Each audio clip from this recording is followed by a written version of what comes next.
داؤد علیہ السلام، سلیمان علیہ السلام، باپ بیٹے دونوں بادشاہ ہیں، اور بادشاہت بھی دونوں کی عجیب ہے۔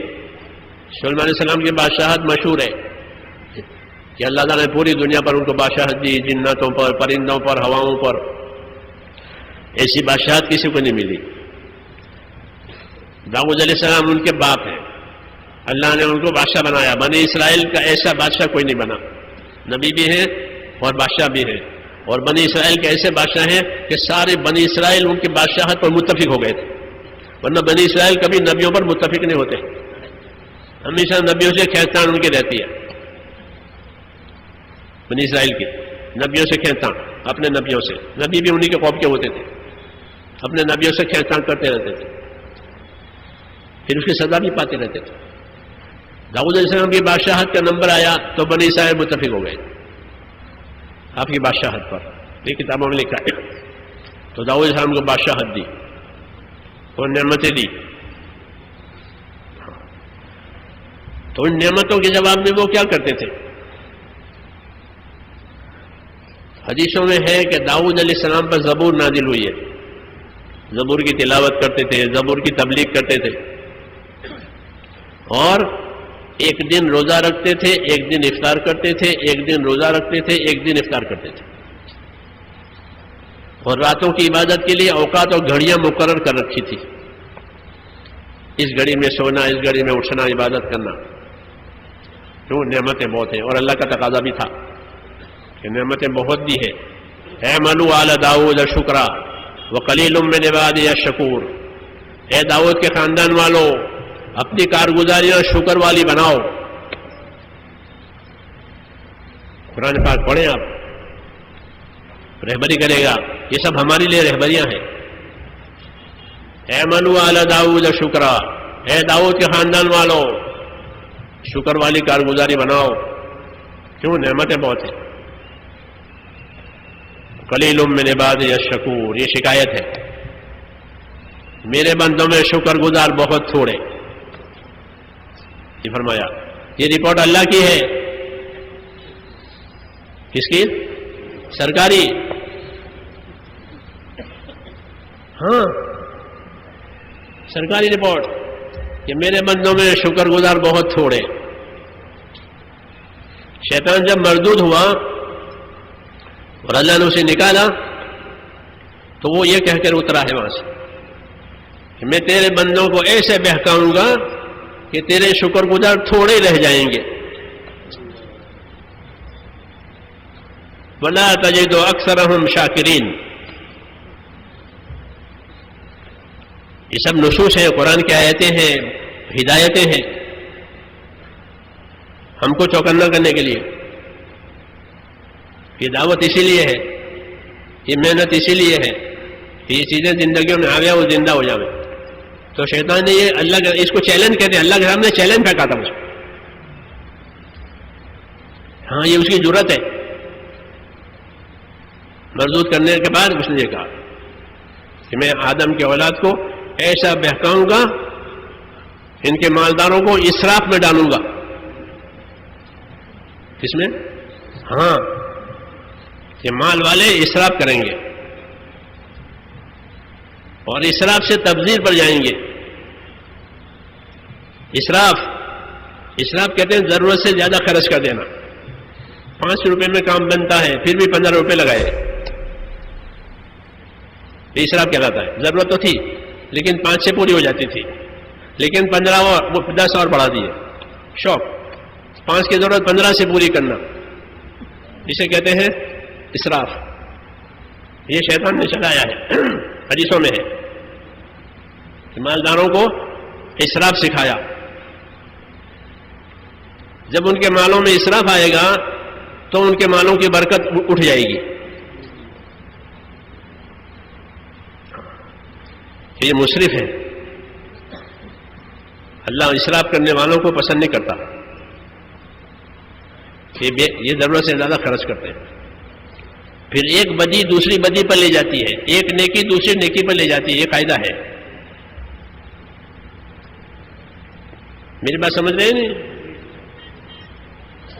الحسنات اخوات والسیئات اخوات، یہ کتابوں میں لکھا ہوا ہے کہ نیکیاں آپس میں بہنیں ہوتی ہیں اور بدیاں بھی آپس میں بہنیں ہوتی ہیں. یہ مثال کے طور پر سمجھایا ہے کہ الحسنات اخوات والسیئات اخوات. یہ نیکیاں بہنیں ہیں اور بدیاں یہ بھی بہنیں ہیں.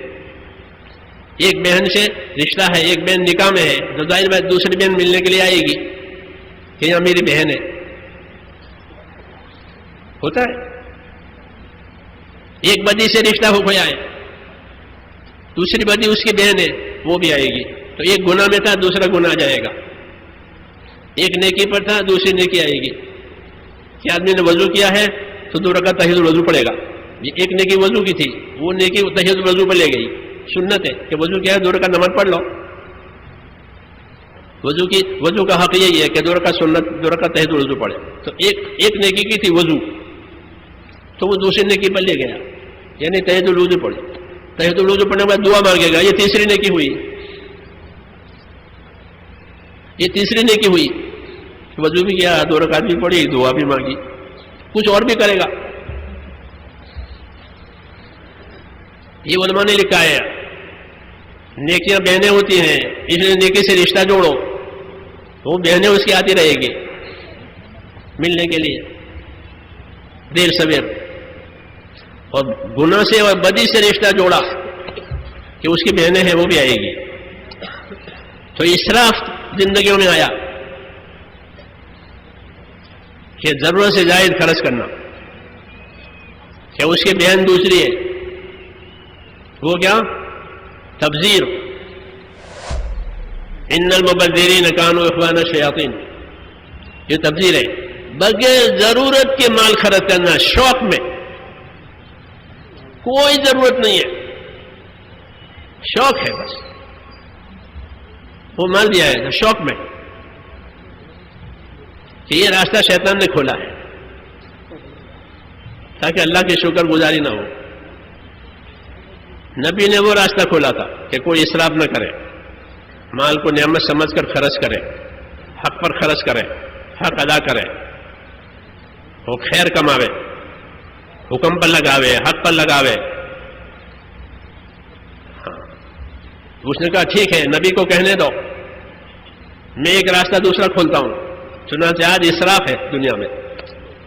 بازاروں کو دیکھ لو، ہاں، شادیوں کو دیکھ لو، کھانوں کو دیکھ لو، کپڑوں کو دیکھ لو، سواریوں کو دیکھ لو. ہاں، یہ سب، اور یہ ہم میں ہے، مسلمانوں میں. اس نے ہماری مالی حالت کمزور کر دی ہے. جی ہاں.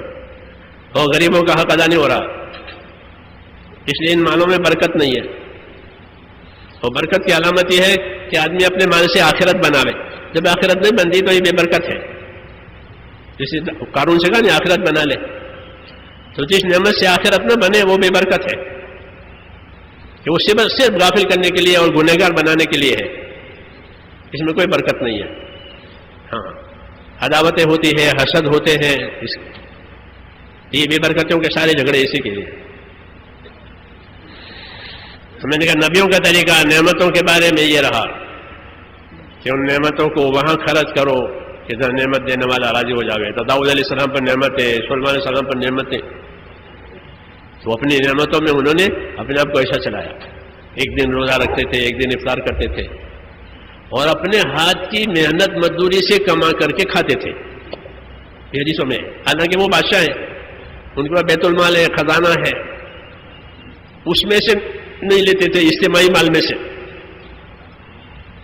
اجتماعی مال میں سے نہیں لیتے تھے، اپنے ہاتھ سے کما کر کھاتے. لوہے کا کام کرتے تھے داؤد علیہ السلام.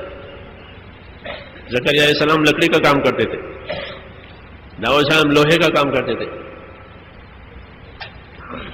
لوہے سے لوہے کی چیزیں بناتے تھے، اسے جو آمدنی آتی تھی اس سے کھاتے تھے.